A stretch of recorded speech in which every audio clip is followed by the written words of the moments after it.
نحمده ونصلي على رسوله الكريم أما بعد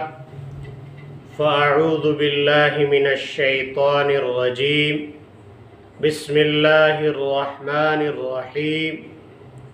وما كان لمؤمن ولا مؤمنة إذا قضى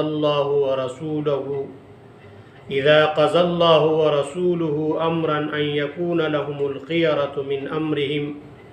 ومن يعص الله ورسوله فقد ضل ضلالا مبينا صدق اللہ العظیم۔ میرے محترم دوستوں اور بھائیوں، اللہ رب العالمین اپنے قرآن میں فرماتے ہیں کسی مومن مرد اور کسی مومنہ عورت کے لیے یہ ان کو اختیار نہیں، جب اللہ اور اس کا رسول کوئی فیصلہ کرے پھر ان کو اس میں کوئی اختیار نہیں کہ وہ اللہ اور اس کے رسول کی فیصلے سے انحراف کرے۔ اگر جو اس طرح کرے گا وَمَن يَعْصِ اللَّهَ وَرَسُولَهُ، جو اللہ اور اس کے رسول کی نافرمانی کرے گا، فَقَدْ ضَلَّ ضَلَالًا مُبِينًا، پس وہ صریح گمراہی میں پڑے گا۔ تو اللہ اور اس کے رسول کا فیصلہ اٹل ہے، کوئی مومن مرد کوئی مومنہ عورت کو یہ اختیار نہیں کہ اس کے خلاف کر سکے۔ یہ آیت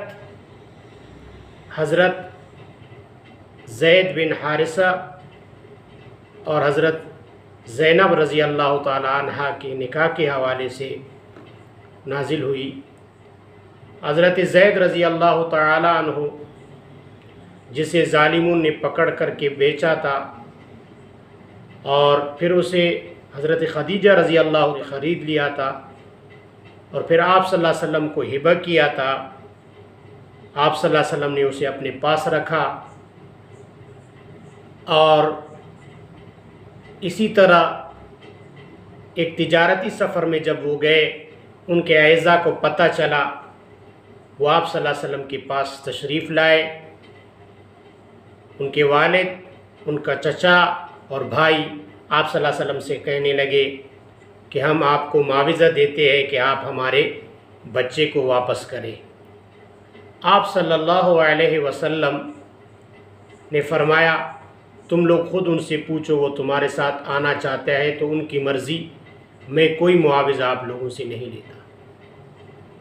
تو حضرت زید رضی اللہ تعالی عنہ نے ان سے فرمایا میں آپ لوگوں کے ساتھ نہیں آتا، میں آپ صلی اللہ علیہ وسلم کے ہاں خوش ہوں اور وہ مجھے اپنے بیٹوں کی طرح رکھا ہے۔ پھر آپ صلی اللہ علیہ وسلم نے اس کو اپنا منہ بولا بیٹا بنایا اور لوگ اسے زید بن حارثہ کے بجائے زید بن محمد سے پکارنے لگے۔ اور جب یہ آیت اتری ادعوہم لآبائہم هو اقسط عند اللہ، ان کو ان کے باپوں کے نام سے پکارو، جن کے بچے ہیں وہ لے پالک کو ان کے اپنے ابوں کے نام سے پکارو۔ تو پھر زید بن محمد سے پھر وہ زید بن حارثہ ہونے لگے۔ تو حضرت زید بن حارثہ رضی اللہ تعالیٰ عنہ کے نکاح آپ صلی اللہ علیہ وسلم اپنے پھپھی ذات بہن حضرت زینب سے کرنا چاہتے تھے، لیکن چونکہ ان کے بھائی کو یہ اعتراض تھا کہ حضرت زید رضی اللہ تعالیٰ عنہ پر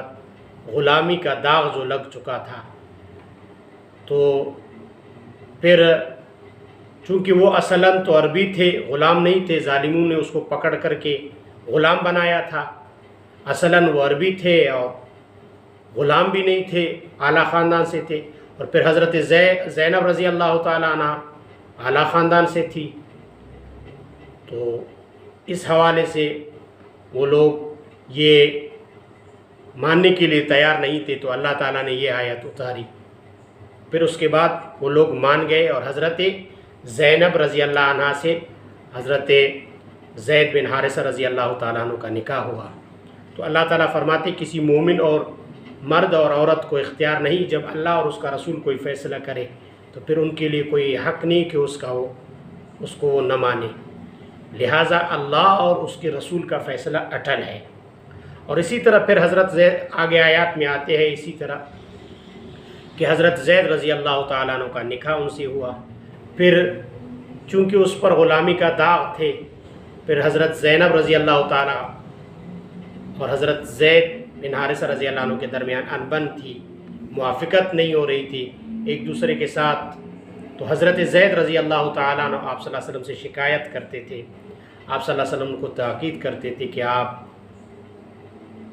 نبھاتے رہے، اس کو طلاق نہ دے، لیکن آپ صلی اللہ علیہ وسلم پر یہ پیشن گوئی آپ صلی اللہ علیہ وسلم پر واضح ہو گیا تھا کہ حضرت زید رضی اللہ تعالیٰ عنہ ان کو طلاق دے گا، پھر آپ صلی اللہ علیہ وسلم سے اس کا نکاح ہوگا۔ لیکن آپ صلی اللہ علیہ وسلم کچھ مصلحتوں کی وجہ سے،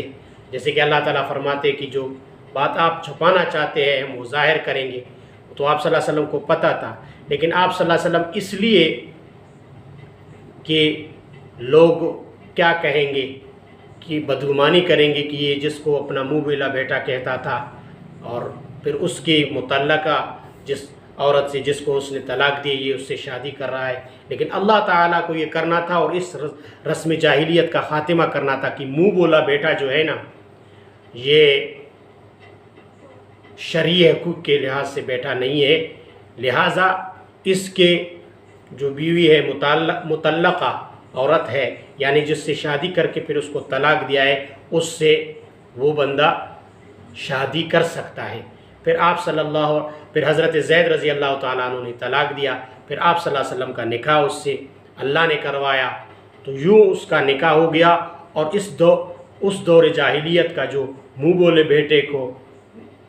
کو ایک بہت وہ سمجھتے تھے، اللہ تعالیٰ نے اس رسم کا خاتمہ کیا کہ اب پتہ چلا کہ منہ بولا بیٹا حقیقی بیٹا نہیں ہے۔ آج کل جو کوئی بچہ پالتا ہے پھر اس کا والد کے نام سے اس کو نہیں پکارتے، بلکہ جو پالتا ہے اس کو اس کے ساتھ اپنا نام لگاتا ہے، یہ جائز نہیں ہے، شریعت کے روح سے یہ جائز نہیں ہے اور یہ منع ہے۔ اور چونکہ منہ بولا بیٹا ہو یا بیٹی، وہ اس کو ان کے ماں باپ کے نام سے پکارو، ادعوہم لآبائہم ہوا اقسط عند اللہ، ان کو ماں باپ کے نام سے پکارو، یہ اللہ کے ہاں عدل ہے اور انصاف ہے۔ لہٰذا ایک تو اس رسم کا خاتمہ ہوا، ایک یہ، دوسرا کہ اللہ اور اس کے رسول جو فیصلہ کرے، کسی مومن مرد اور عورت کو اختیار نہیں کہ اللہ کے رسول کے فیصلے پر پھر اپنا فیصلہ کرے۔ مطلب یہ ہے کہ حضرت زید رضی اللہ تعالیٰ عنہ وہ خوش نصیب صحابی ہے، تمام صحابہ میں اس کا نام صرف قرآن کریم میں آیا ہے اور اس واقعے کی وجہ سے آیا ہے کہ ان کا نکاح حضرت زینب رضی اللہ عنہ، پھر اس سے یہ اللہ تعالیٰ نے حکمت کے تحت کیا اس رسم کے خاتمہ کرنے کے لیے۔ آپ صلی اللہ علیہ وسلم نے جو اس کو منہ بولا بیٹا بنایا تھا، پھر اترا کہ ان کو ان کے باپ کے ناموں سے پکارو، پھر اس کے بعد آپ صلی اللہ علیہ وسلم کی پھپھیزاد بہن کا اس سے شادی ہوا، پھر حضرت زید نے اس کو طلاق دیا، پھر اللہ تعالیٰ کے فیصلے کے مطابق پھر نبی صلی اللہ علیہ وسلم نے اس سے شادی کیا۔ تو اس سے پتہ چلا کہ جو منہ بولے بیٹے ہیں ان کے متعلقہ سے شادی کیا جا سکتا ہے، یہ حقیقی بیٹے نہیں ہیں، تو ان کو حقیقی بیٹوں کی طرح، حقیقی اولادوں کی طرح نہ سمجھو، حقیقی اولاد نہیں، وہ منہ بولے بچے ہیں، لہٰذا ان کے بارے میں شریعت فرماتے ہیں کہ وہ تمہارے حقیقی اولاد نہیں ہیں۔ اور پھر آپ صلی اللہ علیہ وسلم جب حضرت زید بن حارثہ رضی اللہ تعالیٰ عنہ کا نکاح حضرت زینب رضی اللہ سے کیا، تو اس وقت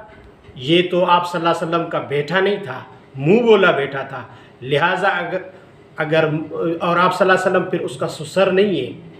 یاد رکھو، کیونکہ حضرت زید پہلے اس کو زید بن محمد کہا جاتا تھا، پھر جب یہ آیت اتری ادعوہم لآبائہم ہوا اقسط عند اللہ کہ ان کو ان کے باپوں کے ناموں سے پکارو، پھر اس کو زید بن حارثہ کہا جانے لگا۔ پھر آپ صلی اللہ علیہ وسلم نے جب ان کے شادی کروایا، نکاح کروایا حضرت زینب رضی اللہ عنہا سے، تو پھر آپ صلی اللہ علیہ وسلم ان کے سسر نہیں ہیں، کیونکہ وہ آپ صلی اللہ علیہ وسلم کا منہ بولا بیٹا تھا۔ پھر مسئلہ یہ ہے کہ سسر اگر اپنے بہو کو، اگر حقیقی سسر یعنی اپنے بہو کو، اپنے بیٹے کی بیوی کو شہوت کے ذریعے سے ہاتھ لگائے تو پھر اس کے بیٹے کا نکاح ٹوٹ جاتا ہے۔ تو یہاں یہ نکاح تو اللہ تعالیٰ نے کروایا ہے، اس جاہلی رسم کا خاتمہ کرنے کے لیے، جو رسم جاہلیت میں تھے کہ منہ بولے بیٹوں کو حقیقی بیٹا سمجھا جاتا تھا۔ تو یہ پالنے والے جو ہم اپنے پاس سنبھالتے ہیں پالتے ہیں، تو یہ حقیقی بیٹے نہیں ہیں۔ جس طرح حقیقی اولادوں کو وراثت دیا جاتا ہے، یہ اس طرح نہیں ہے یہ۔ اور پھر ان کے متعلقہ بیویوں کے ساتھ شادی کیا جا سکتا ہے، کیونکہ یہ اللہ کا حکم ہے۔ اور آپ صلی اللہ علیہ وسلم نے جس طرح حضرت زید بن حارثہ کو سنبھالا، پھر اس رسم کا خاتمہ خود اللہ تعالیٰ نے آپ صلی اللہ علیہ وسلم کے ذریعے سے کروایا،